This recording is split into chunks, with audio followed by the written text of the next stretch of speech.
Thank you, Mr. Chair. Mr. Chair, may I ask a few questions from the representative of D.O.J.? Maaari po.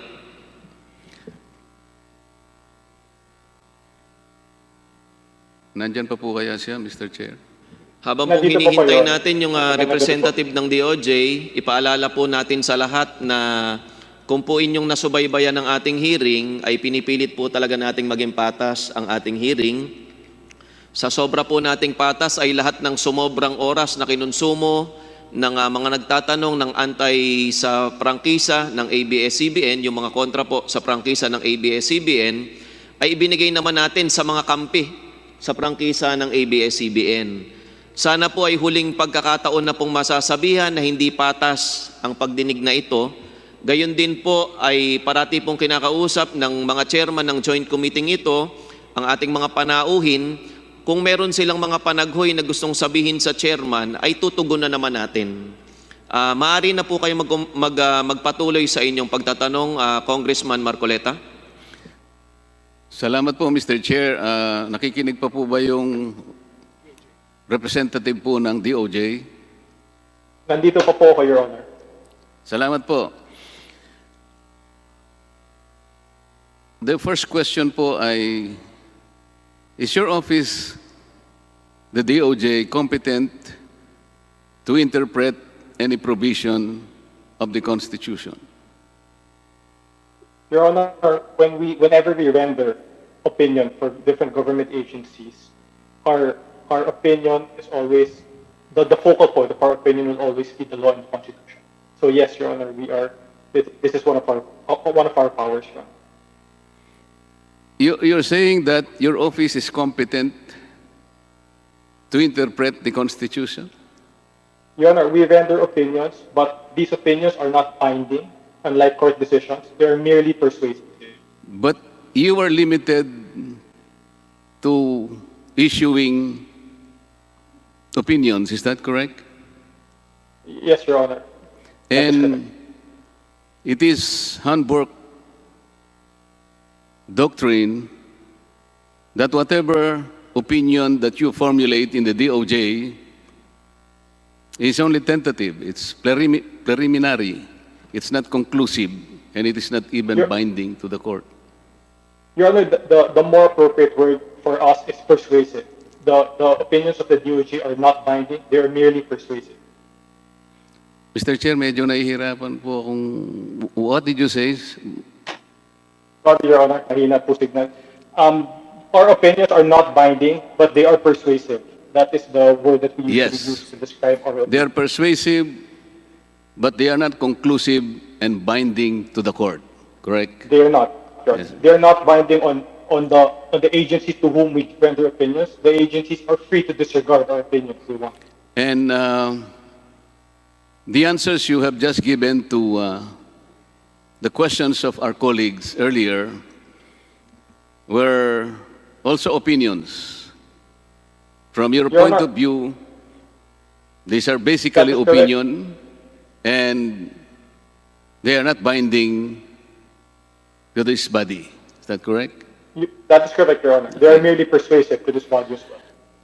Because only the Supreme Court is empowered by our Constitution to finally settle dispute, legal dispute, and even in interpreting any provision of the Constitution. That is correct, Your Honor. Okay.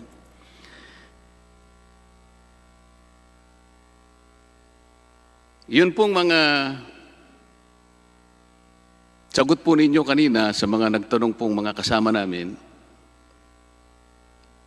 they are persuasive at most, but basically, we may or we may not rely on those answers. Is that correct? You may disregard these answers, Your Honor. Okay. As a matter of fact, even the NTC, as an administrative agency, or any quasi-judicial body for that matter, if ever they make any opinions, the same treatment is accorded. They might be persuasive, but basically tentative And again, this will not bind the court, not even this body. That is correct. That is correct. You're free to disregard that. As a matter of fact, sir, even the House of Representatives is not even competent to interpret the law because only the Supreme Court can do it. That is correct. Your Honor, if I may qualify. Your Honor, the House of Representatives, and especially the executive, the D.O.J, and I would think any other department or agency in the executive should be allowed to perform their function of executing or administering the law, even in the absence of any Supreme Court decision. It doesn't mean that if the Supreme Court has not ruled upon a particular issue, that we can just simply wait and not do anything. In the absence of Supreme Court decision or Supreme Court Asek, pwede po ba kayong gumamit nung yung ang tawag na earpiece? Yung pang ano? Pwede po ba kayong gumamit ng kasi talagang medyo mahirap po, garbled po ng konti. Mayroon po kayong microphone. O lumapit po kayo ng konti sa dito sa bahay. Your Honor, tama po kayo na Supreme Court ang final arbiter ng kahit anong mga legal issues natin dito. Ngunit, mahirap naman po sabihin namin sa executive na kailangan kami maghintay ng sabi ng Supreme Court bago i-execute ang isang batas, no? O ang konstitusyon. Na kailangan namin hintayin ng Supreme Court na bago magbigay ng opinion, lalo na kung hinihingi ito ng isang body tulad ng Congress. So habang wala pong interpretasyon ng Supreme Court, ang ginagawa po namin ay to rely on principles of statutory construction as well as jurisprudence to come up with our opinion, Your Honor. Tama po yun. Wala po tayong pagkakaiba sa pangunawa doon. At kagaya nga po nito, naharap po tayo sa isang issue kung saan yung 50-year limit ay binibigyan po natin ng kaukulang pansin. Mapapansin po ninyo kung babasahin po natin yung provision kanina, ito po yung not more than 50 years, not longer a period of 50 years. Maniniwala po ba kayo kung sasabihin ko sa inyo na wala namang binabanggit doon na talagang renewal? Wala pong salitang renewal, hindi po ba? Tama po, wala pong salitang renewal sa provision ng Constitution na yun. Basta hindi po siya open-ended. Basta sinabi, not more than 50 years, period. Wala pong sinasabi na pwedeng i-renew, hindi po ba?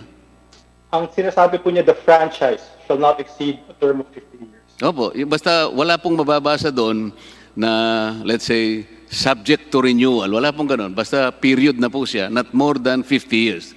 Period. Tama Wala po? Walang Okay. nakalagay na subject to renewal. Ngayon po, dahil sa wala namang napagbabasihan na record sa Constitutional Commission na pinag-usapan man lang nila na naulinigan man lang natin na nakalagay, pwede ba nating i-renew ito o kaya ano kaya sa tingin natin? Gusto mo bang ilagay natin yung condition na pwedeng i-renew? Wala po tayong mababasa kasing nakalagay doon ASEC, hindi po ba? Opo. Okay. Opo. Kaya nga po, Your Honor, kung tutuusin talagang nasa wisdom na lamang po ng Congress, discretion niya po talaga, kung i-renew niya po. At yun naman talaga ay nasa kapangyarihan naman ng Kongreso, nahatulan po, hindi po ba? tama po yun. Pwedeng i-deny ng Congress ang renewal. Opo. Ngunit hindi po pwedeng basehan ng denial na 50 years ang maximum term ng isang holder ng franchise. Kaya po, dahil sa naharap po kami sa usapin na ito, ang aplikasyon po ng renewal ng ABS-CBN, nakalatag po sa harapan namin ngayon. Kaya dinidinig po natin, para sa ganon, magkaroon ng kaukulang batayan po kung ito po ay i-renew o hindi. Ang naging posisyon ko nga po, kung ako po yung tatanungin, kasi sa pagsusuri ko, ganito po yung aking nakikita. Kaya dahil sa ang Kongreso na mayroong prerogative na either i-renew niya o hindi, wala naman pong makapagsasabi na basta't nag-apply ka automatic pong i-renew sapagkat hindi nga nakasulat. Tama po? Tama po yun. Consistent po yun dun sa sinasabi natin na ang franchise ay isang privilege. At ang Opo. Congress ang kinatawan na magbibigay ng privilege niyo. Tama po, sapagkat ito ay isang special privilege na binibigay po ng Estado natin. Tama po. Okay. Yun lamang po, Mr. Chair. Salamat po ng marami. Maraming salamat, Congressman Marcoleta. At para